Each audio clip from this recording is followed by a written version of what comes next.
গুঞ্জন, রহস্যময় ক্যাপশন সব মিলিয়ে আবারও আলোচনায় পূজা চেরি। ব্যবসায়ীর সঙ্গে বিয়ের খবর নিয়ে যখন নানা গুঞ্জন ছড়াচ্ছে, ঠিক তখনই সাদা পোশাকে একগুচ্ছ নতুন ছবি প্রকাশ করেছেন এই অভিনেত্রী। আর ছবির সঙ্গে দেওয়া একটি ক্যাপশনই তৈরি করেছে নতুন কৌতূহল।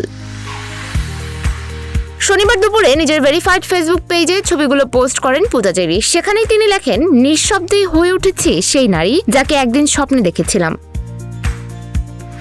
পূজার এই পোস্টের পর ভক্তদের মধ্যে শুরু হয় নানা আলোচনা। তবে বিয়েকে ঘিরে ছড়িয়ে পড়া গুঞ্জন নিয়ে এর আগেও নিজের অবস্থান স্পষ্ট করেছিলেন তিনি। এক ফেসবুক পোস্টে অভিনেত্রী বলেন, তাকে নিয়ে মিথ্যা গুঞ্জন ছড়ানো হচ্ছে এবং কোনো ধরনের যাচাই বাছাই ছাড়াই তার নাম জড়িয়ে খবর প্রকাশ করা হলে তিনি আইনি ব্যবস্থা নিতে বাধ্য হবেন। অর্থাৎ রহস্যময় ক্যাপশনে নতুন করে কৌতূহল তৈরি হলেও বিয়ের গুঞ্জনের বিষয়টি পূজা নিজেই গুজব বলে উড়িয়ে দিয়েছেন। এখন প্রশ্ন একটাই, যে নারীকে একদিন স্বপ্নে দেখেছিলেন সেই পূজার নতুন রূপের গল্প আসলে কি? সুমাইয়া হক তনি, নিউজ ফ্ল্যাশ 71।